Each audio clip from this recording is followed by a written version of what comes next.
Kita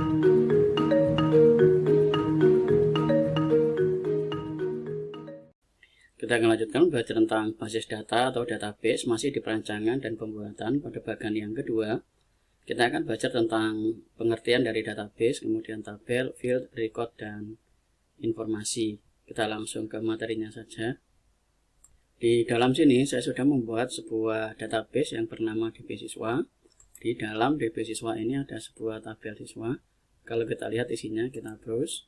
Saya sudah isi ada 3 data, jadi ada 3 data, 3 baris, 1, 2, 3. Nah, baris data ini disebut dengan record, jadi ada 3 record. Kemudian di dalam sini ada tabel yang ada di dalam database. Database ini dibuat menggunakan MySQL, seperti yang sudah kita pelajari di dalam PHP. Cara pembuatan database di sini ada new. Saya akan membuat sebuah database baru, yaitu namanya DB Sekolah. Kemudian saya create. Nah, saya sudah dapatkan DB Sekolah.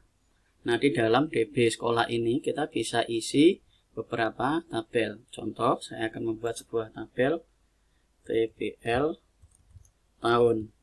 Kemudian kolom di dalam sini saya isi dengan 4 saja. 1, 2, 3, 4. Saya isi dengan 3 saja. Saya klik go. Di dalam tabel, nah ini saya siapkan kolom. Kolom ini disebut dengan field. Jadi ada database, kemudian ada tabel, kemudian di sini ada kolom. Saya dengan ID tahun. Kemudian di dalam sini saya isi dengan varchar saja, kemudian tahun, kemudian di dalam sini aktif, tahun aktif.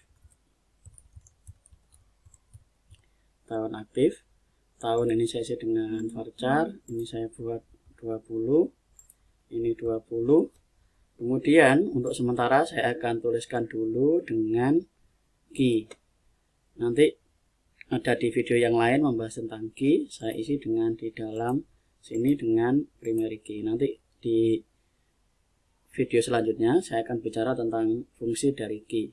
Kita klik go. Nah, kemudian kita save. Di dalam sini kita sudah dapatkan sebuah tabel yang berisi 3 kolom.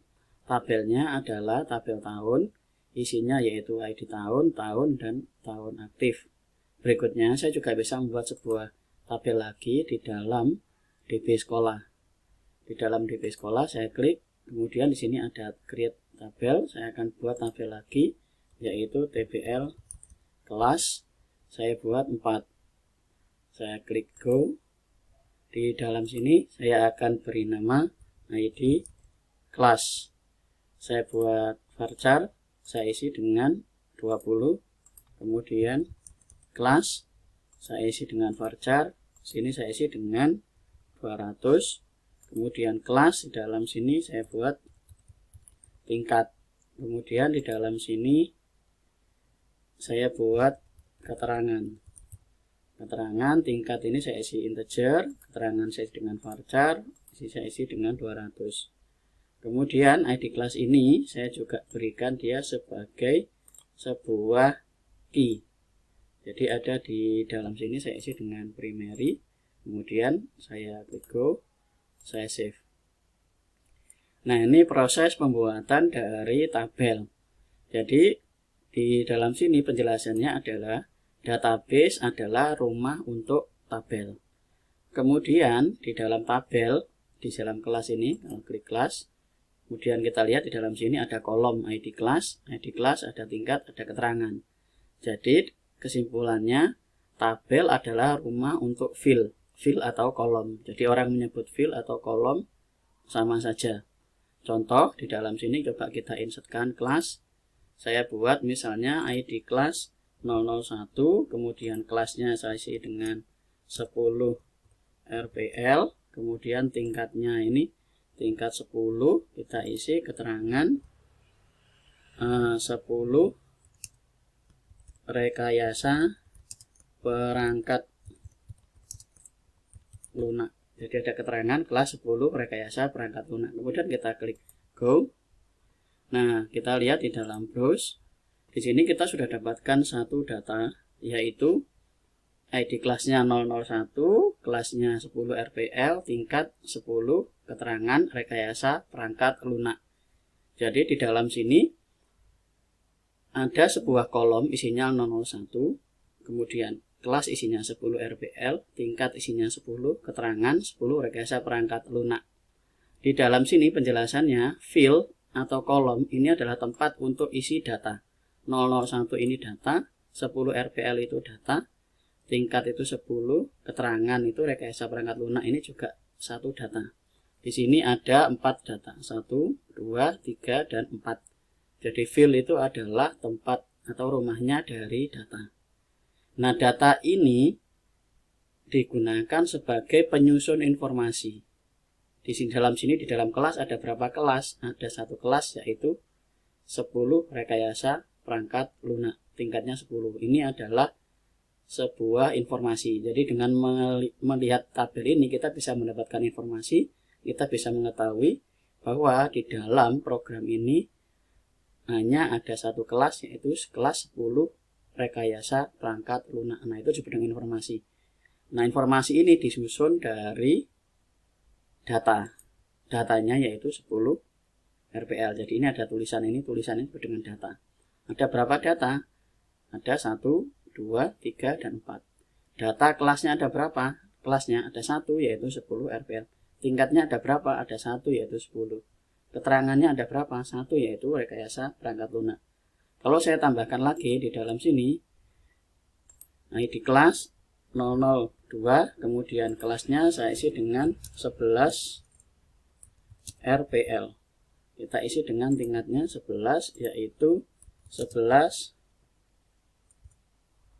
rekayasa perangkat lunak. Nah, kalau sekarang bagaimana dengan yang ini? Kita lihat terus. Sekarang datanya ada 2 record atau 2 baris data. 2 baris data. Jadi data itu kolom yang ada di dalam kolom-kolom disebut dengan data. Sekarang kalau dalam satu baris data, ini berarti ada 2 baris data, berarti ada 2 record data. Baris yang pertama isinya 001 untuk kelas 10 RPL, tingkatnya 10, keterangannya 10, rekayasa perangkat lunak.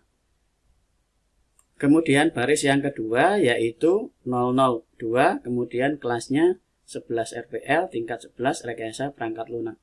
Nah, dengan melihat tabel ini kita bisa mendapatkan informasi untuk mengetahui bahwa di sekolah ini ada 2 kelas. Nah, itu. Kemudian kalau kita lihat lagi ke satunya di dalam tabel siswa, contoh di dalam sini ada siswa yang bernama Budi, tempat lahir Sidoarjo, tanggal lahir 2003-928, kelas 10 RPL, tahun ajaran 2018-2019, Jalan Pahlawan, telepon sekian. Jadi ada berapa data dalam satu baris ini? Ada 1 untuk ID, 2, 3, 4, 5, 6, 7, 8, dan 9. Jadi ada 9 kolom. Otomatis dalam satu baris ini ada 9 data. Itu yang perlu diperhatikan dari definisinya. Yang pertama adalah tabel. Database, kita ke database dulu. Database ini harus dibuat terlebih dahulu, baru kita bisa membuat tabelnya. Kenapa? Karena database adalah rumah untuk tabel. Setelah tabel ini dibuat, baru kita bisa membuat kolom. Karena apa? Karena tabel adalah rumah dari kolom. Jadi kolom itu dibuat setelah ada rumahnya, yaitu rumahnya bernama tabel. Nah, setelah kolomnya jadi, baru kolomnya diisi. Nah, kolom itu rumah untuk data. Nah, data itu digunakan untuk apa? Untuk menyusun suatu informasi. Jadi orang itu hanya tahu informasi. Nah, informasi itu disusun dari data. Kalau tidak ada data, ya berarti tidak ada informasi. Nah, contohnya seperti yang ini tadi. Nanti kita akan belajar lebih lanjut bagaimana mendesain sebuah database supaya kita bisa mendapatkan informasi yang benar, susunan informasinya benar. Kalau seperti ini, nah ini numpuk-numpuk. Jadi numpuk-numpuk itu di dalam sini siswa yang bernama Budi Sidoarjo ini numpuk-numpuk. Jadi ada 3 kali penulisan. Padahal penulisannya sama. Nah, nanti bagaimana memecah tabel ini menjadi beberapa tabel sehingga informasi yang berulang itu di dalam database dengan redundant. Redundant itu berulang, bertumpuk-tumpuk, jadi ada berkali-kali penulisan supaya tidak terjadi, sehingga penulisannya lebih sederhana di dalam tabelnya. Nah, ini kemudian sebagai kesimpulan di dalam sini saya sudah buatkan, yaitu database adalah rumah dari tabel, tabel adalah rumah dari field, field adalah rumah dari data, data adalah bagian terkecil dari informasi yang disimpan di dalam kolom. Nah, manusia membutuhkan informasi untuk mengetahui sesuatu. Jadi kalau kita ingin tahu sesuatu, berarti kita harus mendapatkan informasinya. Nah, informasi itu disusun dari data-data. Nah, data-datanya disimpan di dalam kolom. Nah, itu kesimpulan yang kita dapatkan dari materi kali ini. Nah, sebagai tugas atau sebagai contoh, Anda bisa mengamati sebuah toko, kemudian carilah informasi tentang toko. Misalnya toko itu menjual barang apa, nama barangnya apa, harganya berapa. Kemudian ketika Anda membeli, jumlah yang Anda beli itu berapa, harganya berapa, mereknya apa. Nah, itu Anda bisa latihan untuk membuat sebuah contoh seperti ini. Nanti di dalam video-video berikutnya kita akan membahas sebuah contoh atau studi kasus. Yang pertama kita akan membahas tentang DB sekolah, kemudian seperti ini.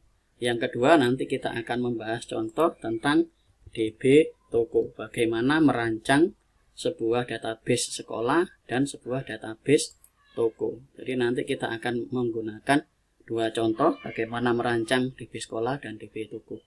Itu saja, kita akan lanjut ke video berikutnya. Terima kasih.